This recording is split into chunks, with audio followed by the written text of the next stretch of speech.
Todos abrir conmigo sus Biblias en Primera de Pedro, capítulo 4, versículos del 7 al 11.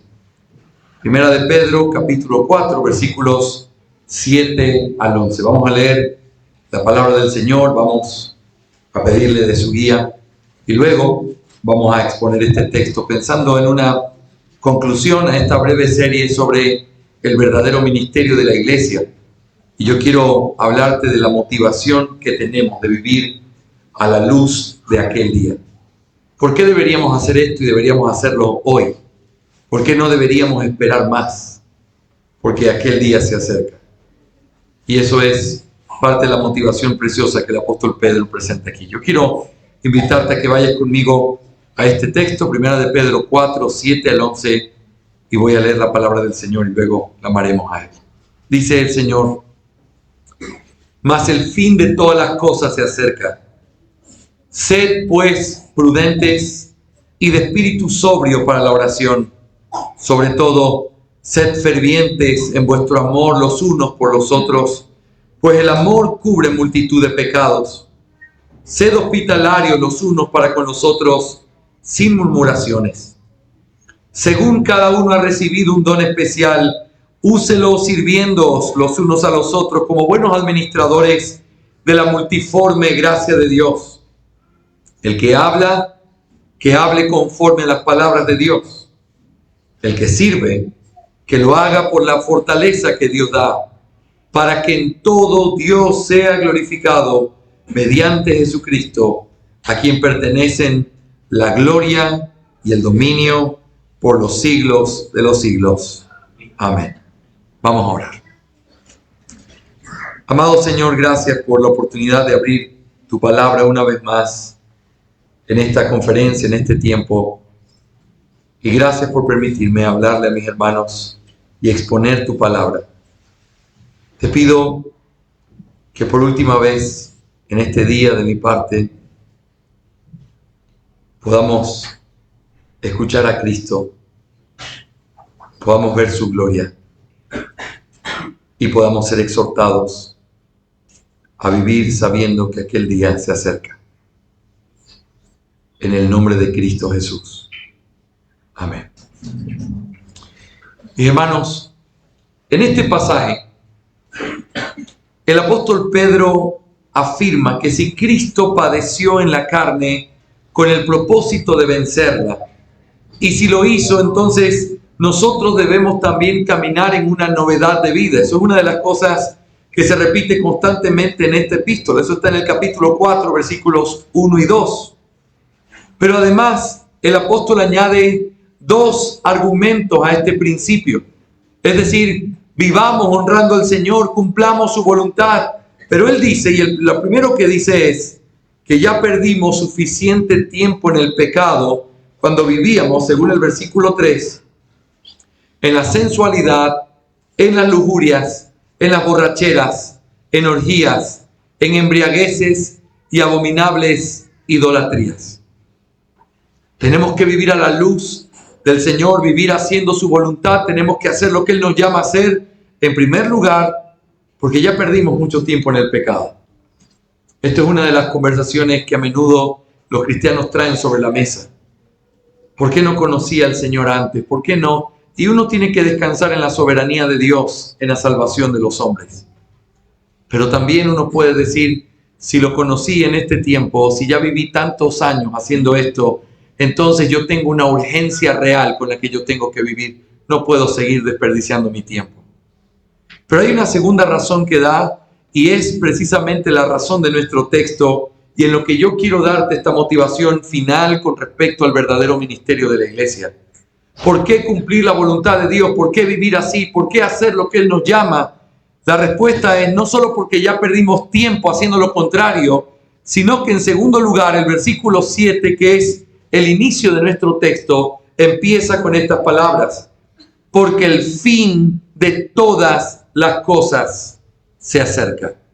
El fin de todas las cosas se acerca. Salud. Gracias. Es en este segundo argumento en el que quiero enfatizar nuestro sermón en esta tarde a manera de una motivación solemne que anhelo que pueda golpear tu corazón y mover tus manos a actuar. El bosquejo que vamos a utilizar es el siguiente. En este texto nosotros encontramos tres cosas. En primer lugar, una razón apremiante. Dice, el fin de todas las cosas se acerca. ¿Está todo bien? No. Por si acaso. Digo, me están pasando los tisús, capaz que hay un accidente aquí que no me doy cuenta. Me avisan, me hacen señas, por favor. En primer lugar, una razón apremiante. El fin de todas las cosas se acerca. En segundo lugar, encontramos una realidad habilitante. En este texto que hemos leído y lo vamos a meditar hoy, habla muchas veces de sed, hacer. Y la cosa es, ¿qué es eso? Bueno, esto es el resultado de que Cristo ha padecido por nosotros en la carne, ha terminado con el pecado, para que ahora podamos vivir una vida completamente nueva. Y el hecho de que se nos ordenen tantas cosas en este texto nos recuerda que hoy disfrutamos de una realidad habilitante delante del Señor en esta santificación definitiva que hemos recibido, que aunque no está consumada ni terminada, no podemos volver a ser lo que antes éramos. Y por eso se nos exige todos estos mandatos del pasaje. Sean, hagan. ¿Por qué? Porque Dios nos ha dado una nueva realidad. Pero en tercer lugar y último, vamos a mirar en este texto una responsabilidad consecuente. Y dice el hecho de que tenemos que aprender a vivir de tal manera, hacer ciertas cosas, producto de que esa realidad está en nosotros y que hay una razón apremiante. Cristo viene pronto. Él nos ha dado la posibilidad. Entonces eso tiene que traer consecuencias reales en la vida de los creyentes. Yo quiero que me acompañes a considerar estas tres cosas en esta tarde para poder ser desafiados en la aplicación real de estas verdades. En primer lugar, una razón apremiante.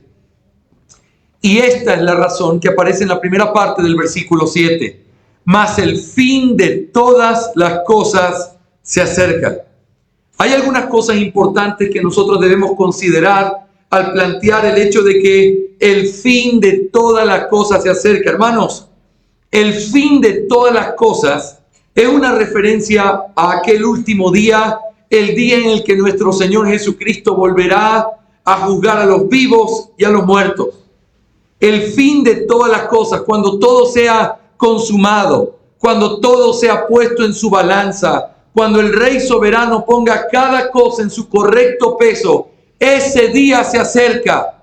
Ahora quiero que piense conmigo. El hecho de que diga que se acerca implica que entonces nosotros estamos en los últimos días. Si ya se acerca ese día, estamos viviendo el final. Estamos al final de un momento en el cual estos días empezaron desde que Cristo Jesús ascendió a los cielos y se cerró la antigua administración judía, se destruyó el templo de Jerusalén, se destruyó la ciudad y entonces comenzaron los últimos días que han estado en la tierra desde entonces, donde hay guerras y rumores de guerras, hambre, pestes y todo lo que se nos dice que habría. Y estamos mirando y nuestros ojos están hacia el cielo porque vivimos en los últimos días. Sabemos que aquel día se acerca. La Biblia nos enseña que en estos últimos días, estos días iban a estar caracterizados por la maldad de los hombres, por el aumento de la perversidad y en la última parte, por una gran persecución y una presión sobre la iglesia de Cristo. Sin embargo, mis hermanos, la forma en la que el apóstol Pedro está mostrando aquí tiene que ver con que estos días se terminan, se nos acaban estos últimos días, llega aquel día y para el cristiano no es algo que le da temor. Para el cristiano no es algo que te hace simplemente o te paraliza diciendo yo no quiero que llegue aquel día. Eso es para los inconversos, eso es para los enemigos de Cristo, esos son para los que no claman como la iglesia en Apocalipsis, ven Señor Jesús, ven pronto. Pero para los creyentes, ¿por qué Pedro usa esta razón apremiante? ¿Qué es lo que hay detrás? Lo que hay detrás es esto, hermanos. Se nos acaba el tiempo para vivir en la piedad y darle honor a Cristo en medio de la oscuridad en la que vivimos. Aquel día se acerca, no es algo que te paralice, es algo que tiene que motivarte. Se te acaban los días de estar reuniéndote en tu iglesia, creyendo en Cristo, amándolo, pero no pudiendo verlo. Llega el día que nuestros ojos lo verán. Llega el día que tendremos que adorarlo y Él va a escuchar nuestras voces en un sentido físico, real, cercano. Se termina el tiempo. Aquel día se acerca.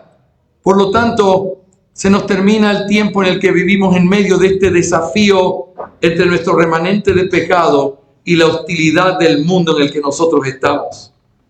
De hecho, los dos argumentos que usa Pedro aquí, que hemos hablado ya, tienen que ver con el tiempo. Ya gastaste el tiempo en el pecado, es suficiente, pero luego utiliza el tiempo que nos queda para su gloria. Cristo viene pronto en las nubes del cielo y se va a acabar el tiempo en el que podemos honrar y mostrar nuestra lealtad a Él en medio de esta guerra en la que vivimos. Pedro está diciendo, utiliza tu tiempo, honra a Cristo, vive para Él, porque el tiempo se termina. Hay otros lugares en el Nuevo Testamento en donde nosotros encontramos la misma exhortación que Pedro nos está dando aquí, llevándonos a la acción, moviéndonos a comenzar a aplicar por causa de que el día se acerca. En Romanos 13:11 dice, y haced todo esto conociendo el tiempo, que ya es hora de despertaros del sueño, porque ahora la salvación está más cerca de nosotros que cuando creímos.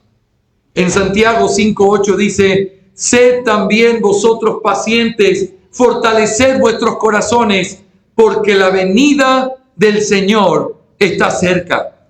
Hermanos queridos, llegará el día en que todo sea paz y disfrute eterno, pero actualmente estamos en una batalla y es necesario que el tiempo que nos queda en la carne lo vivamos para la gloria de Cristo, mostrando nuestra lealtad y nuestro amor. El tiempo de vivir como un sacerdote es ahora. El tiempo de tener que aplicar lo que hemos visto es ahora. No esperes otro tiempo. El día ha llegado, se acerca el momento. Cristo vuelve pronto. ¿Cuál es el deber de la iglesia? Responder como Pablo en Gálatas 2:20. Con Cristo estoy juntamente crucificado y ya no vivo yo, sino que Cristo vive en mí. Y lo que ahora lo vivo en la carne, lo vivo en la fe del Hijo de Dios, el cual me amó y se entregó a sí mismo por mí. Hermanos, el tiempo se acerca. Los días se nos terminan. El momento de poder abrazar y acariciar en nombre de Cristo a aquellos que sufren está llegando a su fin. El día de seguir ministrando a los demás de la forma en la que hemos hablado en estos días con respecto al sacerdocio está llegando a su fin porque viene Cristo, viene a consolarnos. Por eso tenemos una razón apremiante para tener que vivir haciendo su voluntad y lo que escuchamos de Él, hacerlo hoy.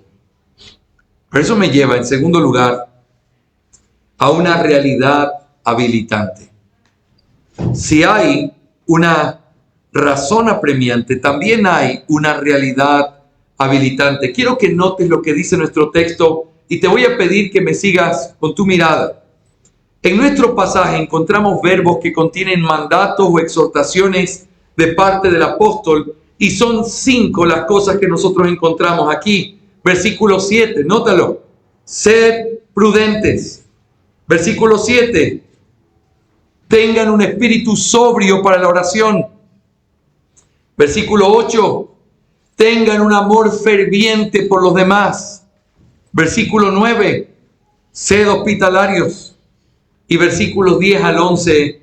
Usen los dones especiales que han recibido. Todo esto son mandatos. Ser prudente, tener un corazón así, tener un amor así, ser hospitalario, usar los dones. Yo quiero que piense, vamos a ir en nuestro siguiente punto a mirar esto en detalle, porque esto es parte de la exhortación de Pedro. Pero antes de meternos, yo quiero que pienses conmigo, ¿realmente podemos vivir así? ¿Realmente podemos llegar a cumplir con las exigencias y los mandatos que se nos dan en esta carta de ser prudente, de tener un espíritu sobrio para la oración, de tener un amor ferviente por los demás, de ser hospitalario, de usar nuestros dones? ¿Podemos vivir así? ¿Podemos cumplir con estos mandatos? ¿Podemos vivir para Cristo lo que nos queda de vida de esta manera? Hermanos, la capacidad de luchar y honrar a Cristo en la carne no descansa en un intento de nuestra carne por honrarle, sino en la capacidad que hemos recibido como resultado de la obra de Cristo en nuestras vidas. Espero un fuerte amén a eso. No es un esfuerzo que nosotros hacemos por tratar de honrar al Señor con las débiles fuerzas y los intentos humanos que tenemos. Si nosotros podemos vivir y cumplir con estas exigencias, es porque Cristo ha hecho de nosotros algo que antes no éramos. Nos ha capacitado de una manera que antes no teníamos y que ahora podemos vivir cumpliendo lo que Él exige de nosotros, porque eso es lo que Él logró en nosotros a través de la salvación.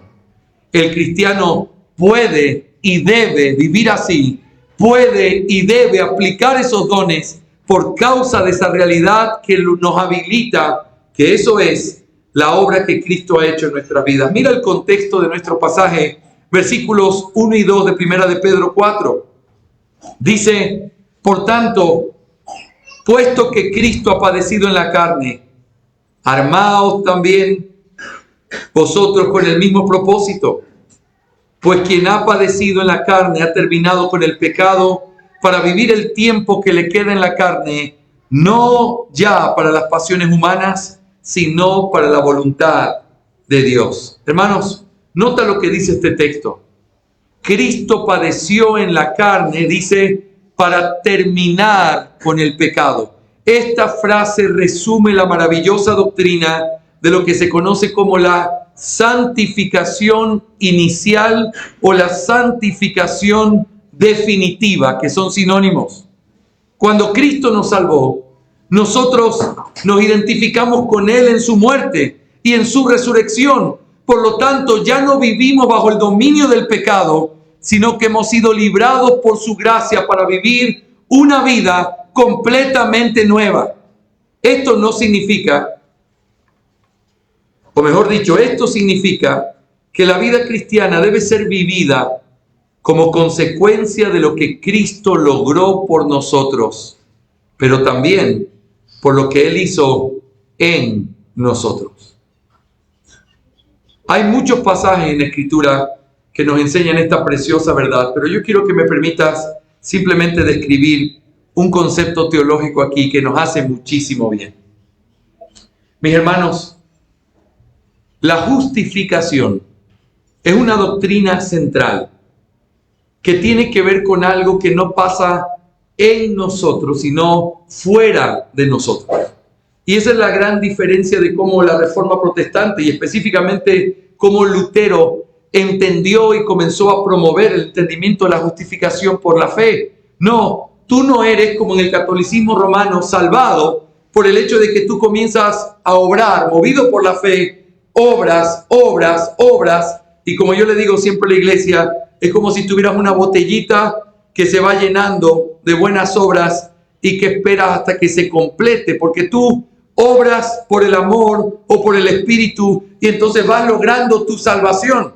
Crees, pero todavía no eres justificado hasta que por tus obras no logres llegar a esa justificación.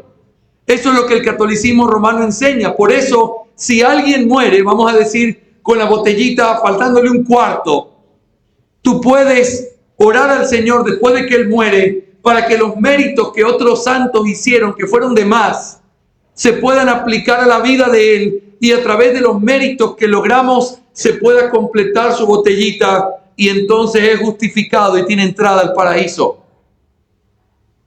Eso es una mezcla entre santificación y justificación, y es lo que hizo que la doctrina de la salvación no estuviera clara por muchísimos años. Pero cuando Lutero entendió esto, él comenzó a decir, no es algo que yo obro para llenar una botellita. Tú eres salvo no por algo que pasa en ti. Tú eres salvo no porque eres cambiado tú. Tú eres salvo por algo que alguien más hizo fuera de ti. Tú eres salvo cuando señalas hacia Cristo Jesús y te abrazas de Cristo por la fe. Eres salvo por una justicia externa a ti. Y por lo tanto, por esa realidad externa, el Padre te ve en Cristo y entonces determina justo. Pero no porque tú eres justo, sino porque has sido justificado por la fe en aquel que sí es el verdadero justo. Esa es la doctrina de la justificación. Por eso Lutero decía que uno podía al mismo tiempo ser pecador y justo. ¿Cómo puede ser? Es que si tú me miras a mí en mi práctica y en mi vida, yo soy pecador. Pero si tú me miras como Dios me ve por medio de Cristo Jesús, este pecador es completamente justo porque lo ven a Él y no a mí. Es el glorioso intercambio del cual hablamos. Es que lo vean a Él y que yo me esconda detrás de Él para poder ser completamente justificado. Hermanos, esto es a lo que quiero llegar. La justificación es algo externo que no te cambia. Cambia tu estatus, pero no te cambia internamente, porque Dios no te cambia o no te justifica basado en lo que tú eres, sino en lo que Cristo hizo. Pero cuando hablamos de la santificación, estamos hablando de algo que no es posicional simplemente.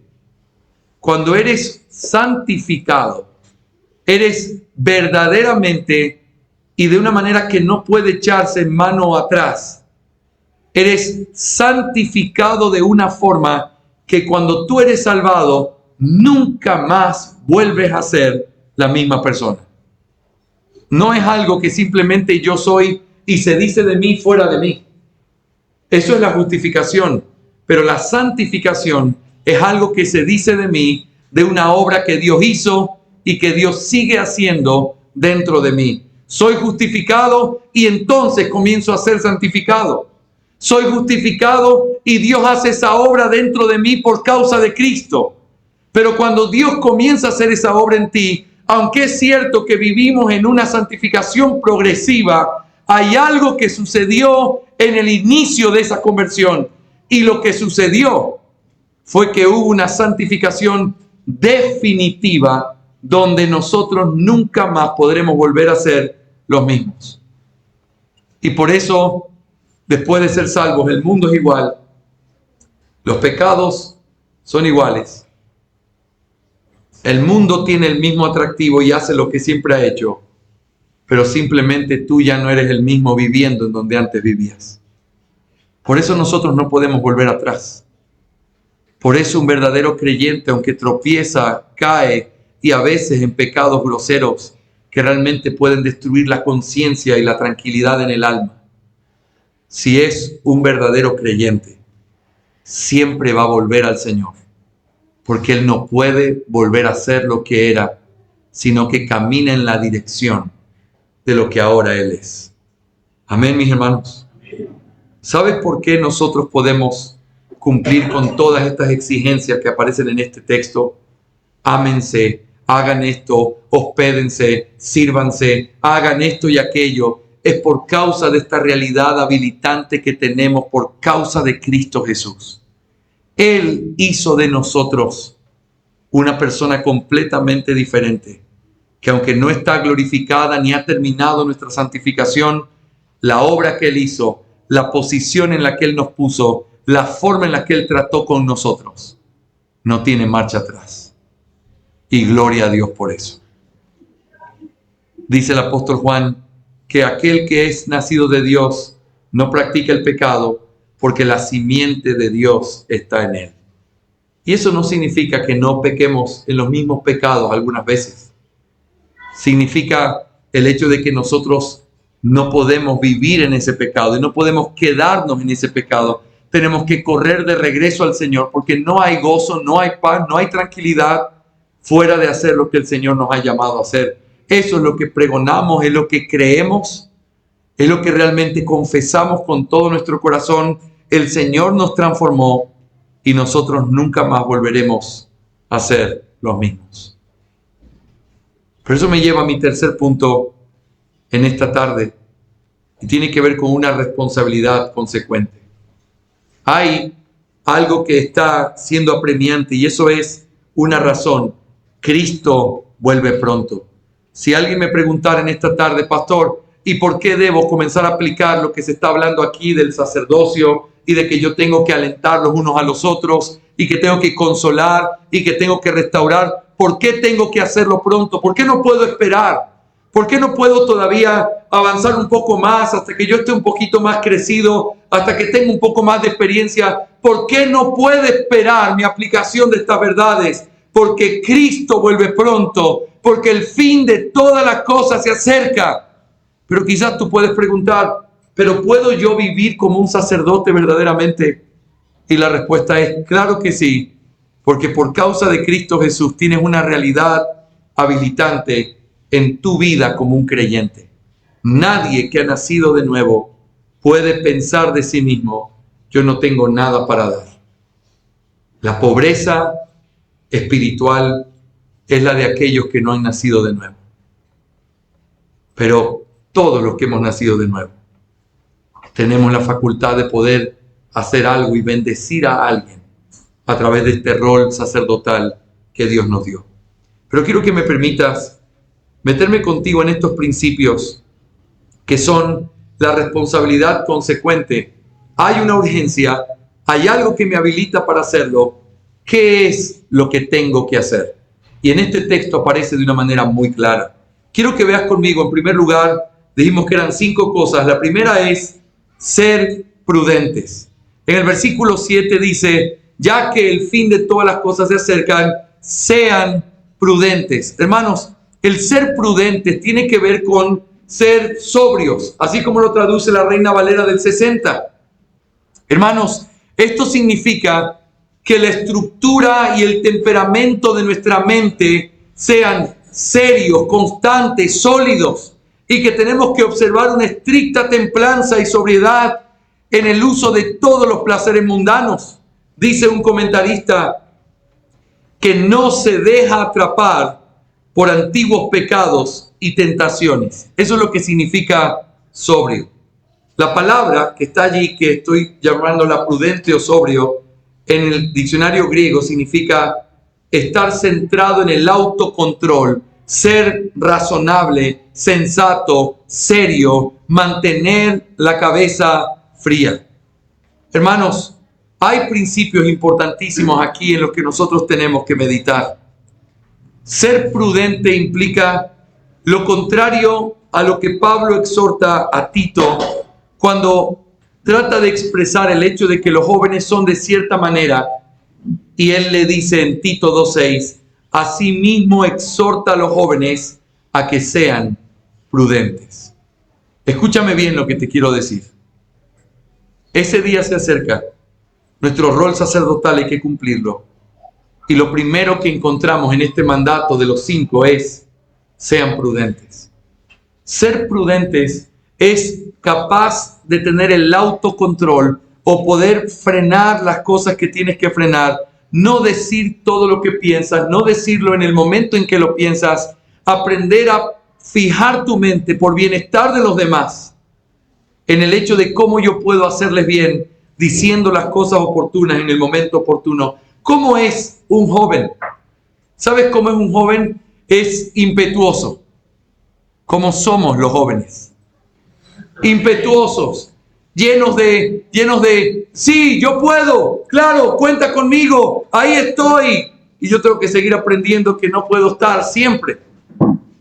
Pero ese ímpetu, esa imprudencia, esa falta de peso es lo que caracteriza inmadurez espiritual. Mis hermanos queridos, el día del Señor se acerca, el tiempo se termina, se necesitan creyentes maduros. Se necesitan hombres capaces de guiar a otros, mujeres capaces de exhortar a otras, capaz de abrir los labios para poder edificar a los demás en el momento oportuno. Decir la verdad no te hace una persona sabia si lo dices de una manera imprudente, en un momento imprudente. Tú puedes sacar lo mejor de alguien o puedes sacar lo peor de alguien. Tú puedes aprender a llegar a su corazón y construirlo, o puedes hacer que alguien se cierre y siga en su necedad por causa de tu propia necedad. Hermanos, vivir en relaciones en medio de una iglesia es complejo. Es aprender a caminar con balance y amarnos de una manera correcta. Y por eso, sean prudentes, sean sobrios, controlen lo que dicen, controlen lo que piensan. Porque ese es el tipo de creyentes que se necesita, sabiendo que los días son malos y que el tiempo se termina. Necesitamos hombres prudentes y mujeres prudentes que sean capaces de edificar a los demás en medio de esta noche que está llegando a su fin, para que podamos levantar nuestros ojos en aquel día. En segundo lugar, no solamente habla de ser prudente, habla de tener un espíritu sobrio para la oración. Mis hermanos, estar sobrio en el Nuevo Testamento es una manera figurada de decir estar libre de embriaguez. Y esto tanto en un sentido mental como espiritual. Estar libre de excesos, estar libre de pasiones, estar libre de temeridad, de confusión. Por lo tanto, esta frase se puede traducir como ser bien equilibrado, autocontrolado. Es una palabra muy cercana a la anterior, pero aquí la conecta con un espíritu que es sobrio para la oración. Se necesita hombres y mujeres que puedan aprender a tener una vida cristiana sólida, en donde tienen un autocontrol, de manera que pueden vivir en una verdadera disciplina espiritual. ¿Cuánta espiritualidad necesitamos en nuestras iglesias si queremos ser fieles al Señor? ¿Cuánta carnalidad y mundanalidad en medio de muchos de los hombres de Dios que lideran las iglesias?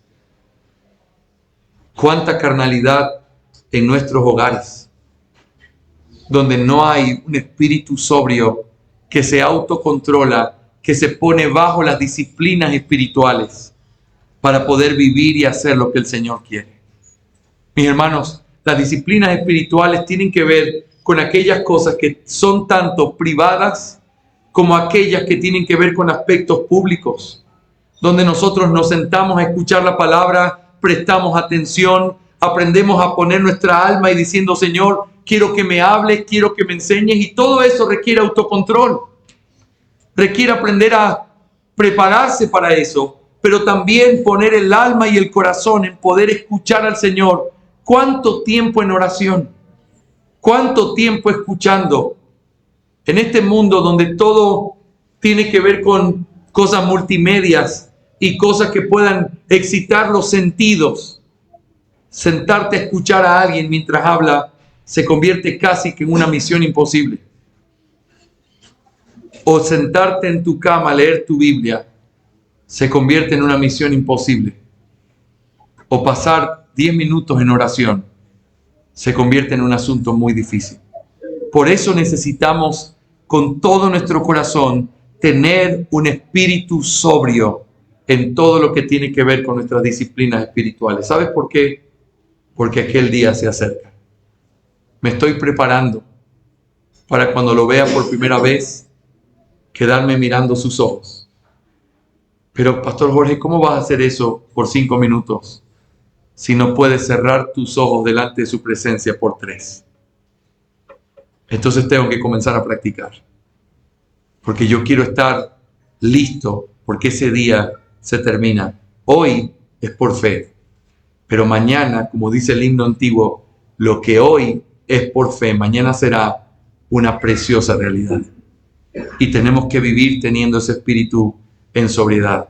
En tercer lugar, rápidamente, no solamente se nos manda a ser prudentes, a tener un espíritu sobrio para la oración, sino también tener un amor ferviente por los demás. Y yo quiero que me permitas mostrarte algunas cosas importantes sobre este amor y la forma en la que se describe este amor en el versículo 8. Mira conmigo en nuestro texto el versículo 8. Dice la palabra del Señor: sobre todo, sed fervientes en vuestro amor los unos por los otros, pues el amor cubre multitud de pecados. Déjame mostrarte con las mismas palabras que aparecen aquí algunas cosas clave. En primer lugar, la importancia suprema del amor. Note esta expresión: y ante todo. Y ante todo. ¿Qué significa eso? Marca la importancia del amor. Es como diciendo, el amor es primero que cualquier otra cosa. Si el tiempo se acaba, si los días se acaban, ¿qué es lo que tenemos que buscar con mayor urgencia? Pedro dice, ante todo, primero que todo, lo que tiene que estar en tu lista de prioridades es la importancia suprema del amor. Ante todo, ámense. Por lo tanto, esto realza la importancia que tiene por encima de cualquier otra cosa. Hermanos, hace un momento alguien preguntaba, ¿cómo haces para poder sobrellevar a esas personas que son difíciles de sobrellevar? ¿Cómo haces para que aquellas personas que son difíciles de tratar puedas verlas de una manera diferente? La clave se resume en el amor. Yo le quiero hacer bien. Yo quiero hacerle bien. Quiero que sea mejor. Y por lo tanto, permanezco, persisto, insisto en eso, porque el amor es y tiene la importancia suprema en esto que Pedro está diciendo. Ante todo, ámense. Pero en segundo lugar, la intencionalidad del amor. Quiero que notes la frase. Tened entre vosotros amor. Tened entre vosotros amor.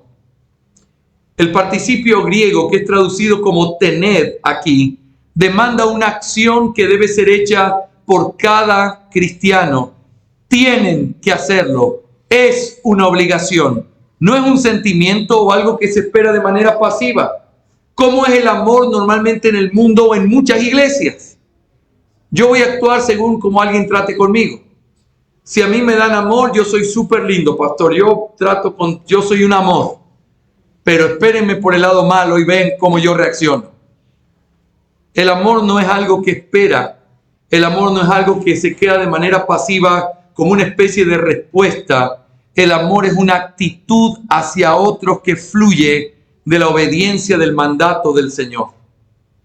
Hay un contraste bien grande entre amor como un asunto pasajero y sentimental, así como el mundo lo ve. Es que la verdad, pastor, es que nos vamos a dividir o nos vamos a divorciar porque yo ya no siento el amor que antes yo sentía. Es que ella no me hace sentir como yo espero sentirme. Es que ella no me da lo que yo le doy o no damos de la misma cantidad o forma. Ese amor condicionado, pasajero, pasivo, dependiente de lo que recibe, es contrastado con el verdadero amor que en este texto aparece claramente, como en el resto de la Biblia, como un deber que es permanente, intencional, independiente de lo que se recibe, es incondicional. Pregunta, ¿no es esa la forma en la que hemos sido amados? Esa es la misma forma en la que se nos demanda amarnos el uno al otro. El amor no solamente tiene una importancia suprema, el amor tiene que ser intencional. Pero en tercer lugar, también se nos habla aquí de la intensidad del amor.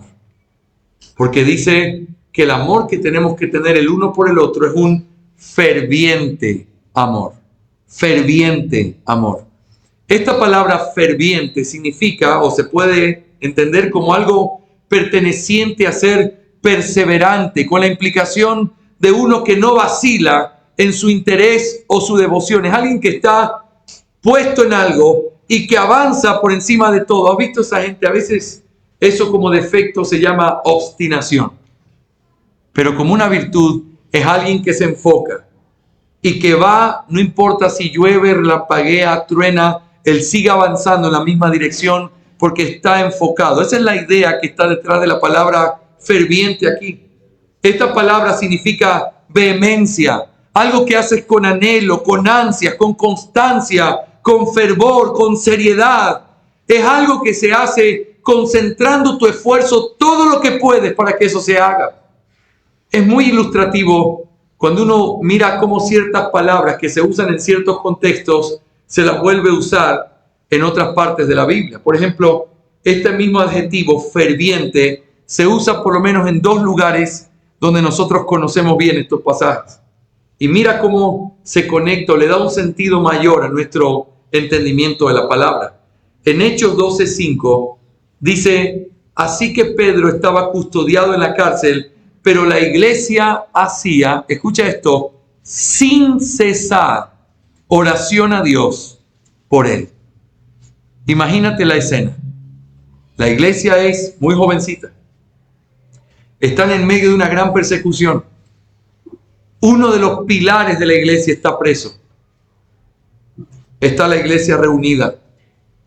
Saben que él puede perder su vida y saben que quizás nunca más le van a volver a ver. ¿Cómo tú crees que era la oración que hacían a Dios por él?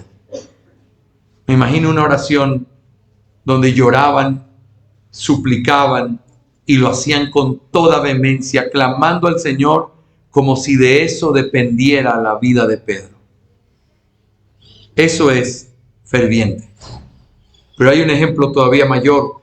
En Lucas 22:44, hablando de nuestro bendito Señor, dice: y estando en agonía, oraba más intensamente, y era su sudor como grandes gotas de sangre que caían hasta la tierra. La palabra intensamente es la misma palabra fervor allí. ¿Con qué intensidad oró nuestro Señor en el Getsemaní? Clamando sobre esa copa, diciendo y depositando su confianza en el Señor. Clamaba, oraba de tal manera que el sudor eran como grandes gotas de sangre. Esta palabra es utilizada en una actitud con respecto a la oración, es utilizada con respecto a cómo el Señor oraba intensamente, intencionalmente por lo que vendría. La pregunta es, mis hermanos, ¿cómo debería ser el amor que nosotros damos en la iglesia como parte de estos mandatos? No puede ser un amor débil. No puede ser un amor que se quebranta. Debe ser un amor como ese que Ruth le profesó a su suegra. No me pides que te deje, porque donde tú vayas, yo iré, y donde tú vivas, viviré. Tu Dios y tu pueblo serán los míos, y donde tú mueras, allí yo seré enterrada. Uno está acostumbrado a pensar en eso con respecto al matrimonio, ¿sí o no? Y qué lindo es decir eso. No me pidas que deje de amarte. Tienes que acostumbrarte a que yo nunca dejaré de amarte. Ese es el principio. Pero, ¿no es ese el principio entre hermanos también? ¿No es esa la manera en la que deberíamos mirar, sabiendo que aquel día se acerca, que el tiempo se termina y que esa es la forma en la que Dios nos pide que nos amemos? Hay una última cosa y quiero pasarla rápidamente. El fruto resultante de este amor es que el amor cubre multitud de pecados. Y solamente quiero decirte esto. Cubrir multitud de pecados no significa que el amor pasa por alto lo que está mal. Porque un amor que no es capaz de ser sincero o de corregir, no es amor. El amor verdadero corrige. El amor verdadero exhorta. El amor verdadero trata con aquellas cosas que no están bien, precisamente porque tú amas a esa persona y no quieres que lleve las consecuencias de lo que está haciendo. Pero ¿qué significa que cubre multitud de pecados? Significa que cuando tú, por causa del amor, eres capaz de mirar a los demás. Es como si yo aquí mirándoles delante, tengo este micrófono en medio mío y ustedes están detrás y casi ni he notado el micrófono porque los estoy mirando a ustedes. Pero ¿qué tal si en vez de mirarlos, yo mirara de frente ese pecado que haces, esa forma en la que te conduces, esa manera en la que sigues insistiendo y mis ojos se fijan en eso? Cuando yo tengo mi mirada puesta en algo que tú haces, pierdo de verte, pierdo de amarte, pierdo de pasar por alto eso y se convierte en el foco de todo lo que yo veo de ti. A mí no me hables de fulano porque ese es un mentiroso. A mí que no se me acerque sultano porque yo no le he pasado por alto lo que hizo. ¿Cuántas veces le he dicho y me ha dicho que viene y no llega? Yo ya no le creo. Todo ese tipo de cosas es mirar eso y ponerlo delante de tus ojos. Y al mirarlo delante de tus ojos, no alcanzas a ver lo que está detrás. Pero si intencionalmente yo te miro, mis ojos perciben esto y lo ven, pero no es donde está centrada mi mirada. Mi mirada está puesta en ti, en la misericordia que necesitas que yo te extienda. No paso por alto esto. No me olvido de que esto está mal, pero esto no se convierte en el obstáculo para nuestra relación, sino que a pesar de esto, yo puedo mirarte con misericordia y tratar de amarte cubriendo tus fallas. Si tan solo pudiéramos amarnos así, realmente cumpliríamos este principio tan importante que Pedro describe aquí. En cuarto lugar, se habla de ser hospitalarios. Y ser hospitalarios tiene que ver con, ustedes saben, el contexto de la hospitalidad en el Nuevo Testamento. Los cristianos normalmente salían de sus ciudades, llegaban a un lugar, eran extraños y tocaban la puerta buscando la casa de los cristianos, y el cristiano lo veía por primera vez y lo amaba, lo recibía. Ser hospitalario es ser amigo de extraños o de extranjeros que son recibidos y tratados como si fueran parte de nuestra casa. Y eso es lo que los cristianos hacían a menudo. Hombres que eran despojados de todo lo que tenían, eran alimentados, sostenidos y cuidados por cristianos que abrían sus casas para que otros pudieran ser parte de eso. Hermanos, nosotros somos llamados en el hecho de hospedarnos a tener preferencia el uno por el otro, a abrir nuestras vidas delante del otro, y todo lo contrario de ser ciudades independientes, aisladas, con muros bien altos. Se nos llama a abrir nuestros brazos y hacer una invitación abierta para todos. Esto se ve de manera práctica en tu casa, pero se ve de manera espiritual en tu alma, y el hecho de que tu corazón es una bienvenida y una puerta abierta para todos. Quiero terminar en esta tarde hablándote en el versículo 10 y 11 del hecho de que hay una quinta cosa que se nos manda, y es usar los dones recibidos. Aquí Pedro está diciendo que todos deben considerar cuál es ese don especial que han recibido, y es una búsqueda real, hermanos, pero no debemos perder el tiempo en el hecho de cómo otros han hecho estas divisiones. ¿Y qué don tienes tú? Yo tengo el don de servicio y por eso estoy barriendo. Qué triste, ese no es mi don, así que yo no barro. Así no es como funciona. ¿Qué don tienes tú? Yo tengo el don de hacer tal cosa, por eso a mí me gusta siempre mandar. No es así como funciona. Hermanos, piensen en esto. Esos que se rieron son los que mandan siempre, ¿o no? Bueno, en Romanos 12 se nos dice con claridad que la iglesia es como un cuerpo, ¿sí o no? Igual que 1 Corintios 12. La iglesia es como un cuerpo, que un cuerpo es uno solo, pero tiene diferentes partes, ¿sí o no? Todos somos ese cuerpo, pero la pregunta clave es esta: ¿qué parte eres tú? Porque según la parte que tú tienes, tienes que ejercer lo que Dios te dio para hacer de una manera en la que todo el cuerpo pueda ser edificado.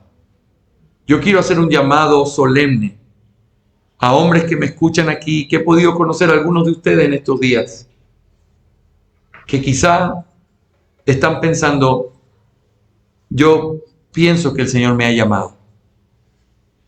Tú no puedes descansar hasta no encontrar la paz y la certeza de saber qué parte del cuerpo eres tú, porque donde estés y como Dios te haya hecho, es donde Dios te va a usar. No todos son manos, ni todos son pies, ni todos son ojos, pero el lugar donde uno está tiene mucho trabajo para hacer. Pero te voy a decir una cosa: hay algunos que Dios los llamó a ser pastores y diáconos y hombres dotados enseñando la palabra de Dios en sus iglesias. Es tu deber no descansar hasta que el Señor pueda confirmar ese llamamiento. ¿Y sabes cómo lo va a confirmar? Primero con un deseo interior que te quema y que no importa las decepciones que hayas tenido, no importa el tiempo que haya pasado, no importa lo difícil que hayas visto el ministerio, pareciera que eso simplemente quema cada vez más profundo y fuera un fuego que nadie lo puede apagar. Pero ese concepto subjetivo que es necesario porque hay que anhelar el ministerio, tiene que ser confirmado de manera objetiva a través de un llamamiento y un reconocimiento que tu iglesia hace de esos dones que Dios te ha dado, en donde todos luchamos con la idea, ¿seré yo suficiente para esto?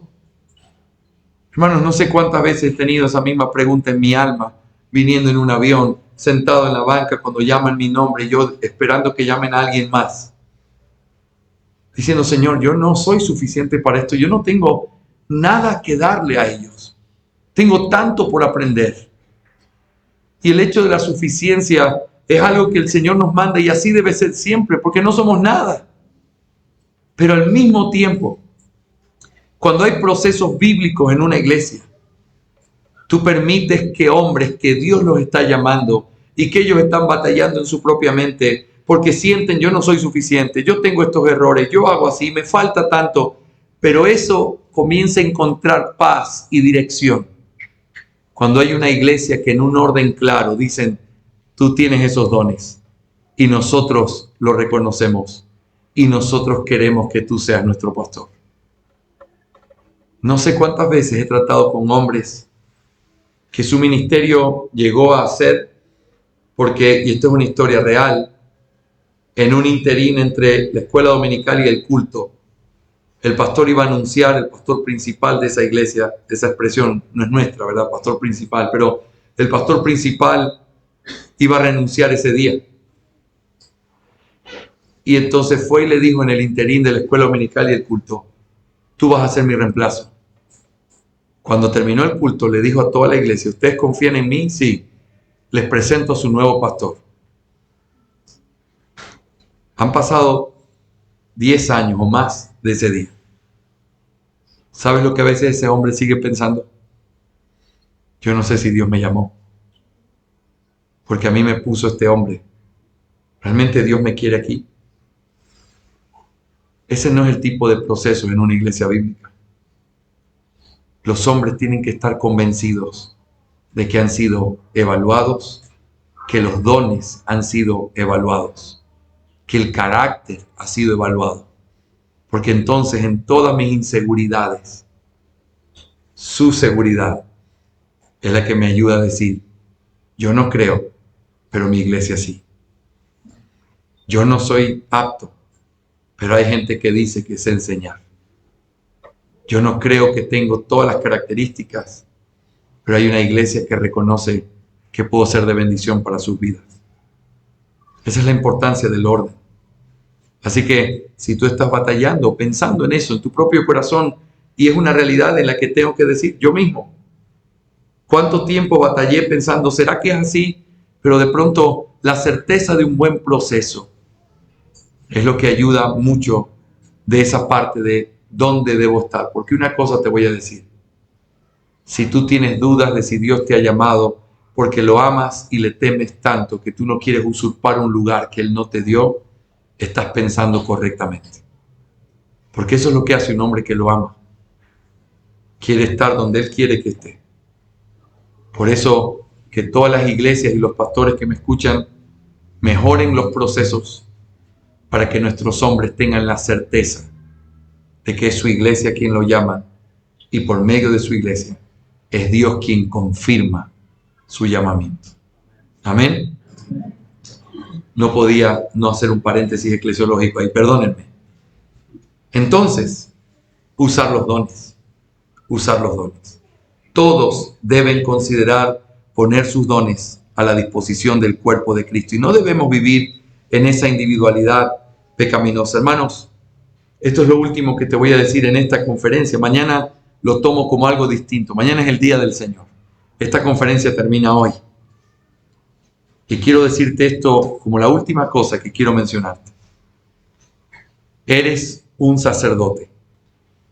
Tienes responsabilidades sacerdotales. Una de ellas es consolar a los demás. Y tienes muchísimas más. Y tienes poco tiempo para hacerlo.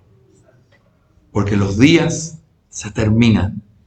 Miren que ese día llega. El fin de todas las cosas se acerca. Comienza a aplicar y a vivir lo que Dios nos llama a hacer el día de hoy. Amén. Vamos a orar. Amado Señor, gracias por haberme dado el gran privilegio de enseñar estos temas para mis hermanos. Señor, estamos delante de tu presencia con un deseo genuino. Señor, te amamos y queremos serte fieles en todas las cosas. Pero reconocemos nuestra incapacidad, reconocemos que nos faltan tantas cosas. Pero Señor, que lejos de que nuestro corazón se abrume, que encontremos esperanza y ánimo sabiendo que el reloj sigue corriendo y el día se acerca. Danos, Señor, todo el apuro, toda la diligencia para cambiar aquellas cosas que no estamos haciendo bien, para arrepentirnos de nuestros pecados, para correr buscándote y para que tú nos sostengas en todas las cosas. Te pido que bendigas a todas las iglesias aquí representadas, que podamos tener iglesias en Argentina, en Uruguay, en Paraguay, en donde hayan sacerdotes, hombres y mujeres, sentados en esas sillas, mirando a su alrededor, para poder servir y presentar sacrificios espirituales por medio de Jesucristo. Ayúdanos, Señor. No permitas que nuestro propio sentido de impotencia y de pequeñez nos lleven a desobedecerte. Porque a pesar de que nosotros no apostamos por nosotros mismos, a ti te ha placido ponernos en este templo y hacernos parte de este ministerio sacerdotal. Tuya es la gloria, Señor. En el nombre de Jesús. Amén.